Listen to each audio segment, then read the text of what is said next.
Hello friends, carry on study with home academy में आप सभी का स्वागत है। आज है 20 फरवरी 2023 और हम बात करेंगे 20 फरवरी के छत्तीसगढ़ राष्ट्रीय और अंतर्राष्ट्रीय से संबंधित महत्वपूर्ण प्रश्नों के बारे में। तो चलिए स्टार्ट करते हैं। इससे पहले मैं आपको बता दूं कि हमारे जो प्रश्न है ये सभी प्रमुख योजनाएं, चर्चित अभियान, नियुक्तियां, उपलब्धियां, चर्चित व्यक्तित्व, बजट, चुनाव, निधन, खेल खिलाड़ी, रचनाएं, प्रशासनिक निर्णय, पुरस्कार, महोत्सव, आर्थिक सर्वेक्षण, नवीनतम जिले, राज्य और विविध अन्य महत्वपूर्ण तथ्यों पर बनकर प्रश्न तैयार किए जाते हैं। तो चलिए हमारे साथ जुड़े रहिएगा, इस वीडियो को एंड तक देखिएगा और अगर चैनल को सब्सक्राइब नहीं किया आपने तो ज़रूर सब्सक्राइब कर लीजिएगा। तो चलिए स्टार्ट करते हैं कल के क्वेश्चन से। कल का क्वेश्चन है, भारतीय विदेश मंत्रालय द्वारा पासपोर्ट सत्यापन की प्रक्रिया को और सुलभ बनाने के लिए कौन सा ऐप लॉन्च किया गया है? इसका आंसर है M passport police app. App का नाम है M passport police app launch किया गया है और इस ऐप का उद्देश्य है पासपोर्ट सत्यापन को आसान बनाना और सुव्यवस्थित करने के साथ साथ इसे समय समय पर अपडेट करने में सहायता प्रदान करना। ठीक है, इसका उद्देश्य है और इस ऐप को लॉन्च किया गया है और इसके तहत जो है केंद्रीय गृह मंत्री अमित शाह द्वारा पुलिस कर्मियों को 350 मोबाइल टैबलेट प्रदान किए गए, जिसके माध्यम से वो जो है कार्य प्रक्रिया सुलभ तरीके से पूर्ण कर सकेंगे। ठीक है, तो चलिए आज का क्वेश्चन स्टार्ट करते हैं। महिला हैंडबॉल चैंपियनशिप में भारतीय टीम विजेता रही। भारतीय टीम में राज्य से किस जिले के खिलाड़ी शामिल हुए थे? ठीक है, भारतीय टीम में राज्य से किस जिले के खिलाड़ी शामिल हुए थे? इसका आंसर है बिलासपुर जिले से। विस्तार पर देखते हैं। तीसरी वेस्ट एशियन महिला हैंडबॉल चैंपियनशिप में भारतीय टीम विजेता रही है, जिसमें दक्षिण पूर्व मध्य रेलवे बिलासपुर की हैंडबॉल खिलाड़ी निक्की, काजल और मीनू शामिल रही।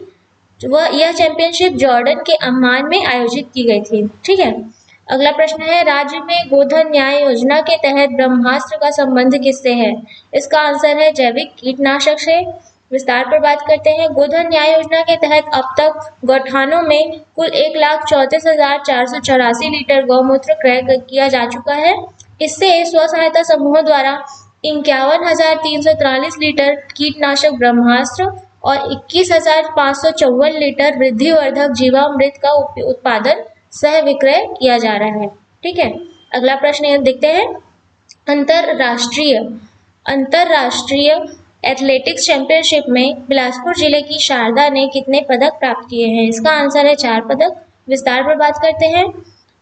42वीं राष्ट्रीय मास्टर एथलेटिक्स चैंपियनशिप का आयोजन पश्चिम बंगाल के अरविंद स्टेडियम में किया गया, जिसमें बिलासपुर की शारदा तिवारी ने थ्रो इवेंट में भाग लिया तथा 3 स्वर्ण और 1 रजत सहित कुल 4 पदक हासिल किए। सभी को यह सम्मान अंतर्राष्ट्रीय महिला दिवस के अवसर पर प्रदान किया गया। ठीक है, अगला प्रश्न देखते हैं। हाल ही में राष्ट्रीय तीरंदाजी प्रतियोगिता में राज्य से कितने तीरंदाजों का चयन हुआ है? इसका आंसर है 3 तीरंदाजों का चयन हुआ है। विस्तार पर बात करते हैं। राष्ट्रीय तीरंदाजी प्रतियोगिता 9 से 18 मार्च तक गुजरात में आयोजित की जा रही है। इसमें 29वीं एनटीपीसी सीनियर इंडियन राउंड, 42वीं एनटीपीसी सीनियर रिकर्व और 18वीं एनटीपीसी सीनियर कंपाउंड के लिए बिलासपुर से गितेश यादव, कुबेर सिंह और दिव्या यादव का चयन किया गया है। ठीक है, अगला प्रश्न देखते हैं। राष्ट्रीय स्तर पर हाल ही में रमेश बैस ने किस राज्य के 42वें राज्यपाल के रूप में शपथ ली है? ठीक है, इसका आंसर है महाराष्ट्र के। विस्तार पर बात करते हैं। 18 फरवरी 2023 को महाराष्ट्र के 22वें राज्यपाल के रूप में रमेश बैस ने शपथ ली है। इससे पहले वे झारखंड के राज्यपाल थे। अब उन्होंने भगत सिंह कोश्यारी का स्थान लिया है। चलिए अगला प्रश्न है। भारत में बीटल या भृंग की नई प्रजाति की खोज की गई है, जिसका नाम है? इसका आंसर है ओमार्गस खांडेस। विस्तार पर बात करते हैं। Zoological survey of India western regional centre Pune के वैज्ञानिकों द्वारा इसकी खोज की गई है। ये नेक्रोफेगस है तथा इसे केराटिन बीटल भी कहा जाता है। यह बीटल किसी जानवर या इंसान की मौत के समय का पता लगाने में मददगार है। इस नई प्रजाति के जुड़ने से अब भारत में इसकी कुल 14 मौजूदा प्रजातियां हो गई हैं। चलिए अगला प्रश्न है। हाल ही में कितने कलाकारों को उस्ताद बिस्मिल्लाह खान युवा पुरस्कार 2019, 2020 और 2021 प्रदान किया गया है? इसका आंसर है 102 कलाकारों को। विस्तार पर बात करते हैं। 15 फरवरी को नई दिल्ली में केंद्रीय संस्कृति, पर्यटन और उत्तर पूर्वी क्षेत्र विकास मंत्री श्री जी किशन रेड्डी ने 102 कलाकारों को पुरस्कार प्रदान किया।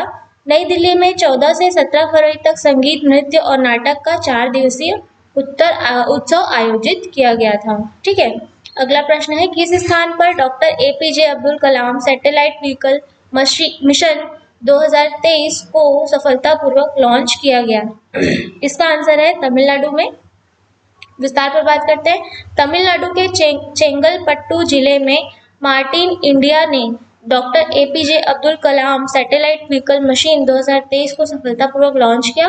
मिशन में 100 सरकारी स्कूलों के डिजाइन किए गए 100 सरकारी स्कूलों के बच्चों द्वारा डिजाइन किए गए 150 PICO सैटेलाइट भी लॉन्च किया गया। ठीक है, चलिए अगला प्रश्न देखते हैं। किस IIT द्वारा एक ऊर्जा कुशल संपीड़ित वायु आधारित पाइपलाइन प्रणाली विकसित की गई है?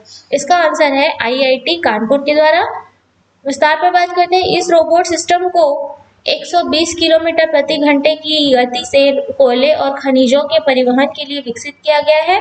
मैकेनिकल इंजीनियरिंग विभाग के प्रोफेसर विशाख भट्टाचार्य और अनुसंधान वैज्ञानिक कन्हैयालाल चौरसिया और यशस्वी सिन्हा ने कार्गो आधारित हाइपर लूप प्रणाली विकसित की है। ठीक है, अगला प्रश्न देखते हैं। हाल ही में विश्व सामाजिक न्याय दिवस कब मनाया जा रहा है? इसका आंसर है 20 फरवरी 2023 को। विस्तार पर बात करते हैं। विश्व सामाजिक न्याय दिवस की शुरुआत 2009 में की गई थी। इस दिवस का मुख्य उद्देश्य लोगों के बीच में शारीरिक, धार्मिक, शिक्षा तथा लिंग के आधार पर भेदभाव और गरीबी अमीरी में भेदभाव को कम करना है तथा सभी के लिए सामाजिक न्याय को सामान्य बनाना है। अगला प्रश्न है, हाल ही में विश्व व्हेल दिवस कब मनाया गया है? इसका आंसर है 19 फरवरी 2023 को। विस्तार पर बात करते हैं। प्रतिवर्ष फरवरी महीने के तीसरे रविवार को विश्व व्हेल दिवस मनाया जाता है, जो इस वर्ष 19 फरवरी को मनाया गया। इस दिवस को मनाने की शुरुआत 1980 में हम्पबैक व्हेल यानी कि ये मछली है, शार्क है, हम्पबैक व्हेल को सम्मानित करने के लिए माउ हवाई में की गई थी। ठीक है, अगला प्रश्न है, हाल ही में किन देशों द्वारा मिलकर UAE चैप्टर लॉन्च किया गया है? इसका आंसर है भारत और UAE द्वारा। विस्तार पर बात करते हैं। भारत और UAE ने मिलकर दुबई में 18 फरवरी को UAE India business UAE chapter launch किया है। इसका मुख्य उद्देश्य भारत और UAE के बीच आर्थिक संबंधों को मजबूती प्रदान करना तथा द्विपक्षीय व्यापार और निवेश को बढ़ावा देना है। चलिए अगला प्रश्न है, 18 फरवरी 2023 को दिल्ली में आयोजित GST की बैठक का कौन सा क्रम रहा है? इसका आंसर आपको कमेंट बॉक्स में देना है। तो कल मिलते हैं अगले वीडियो के साथ। धन्यवाद।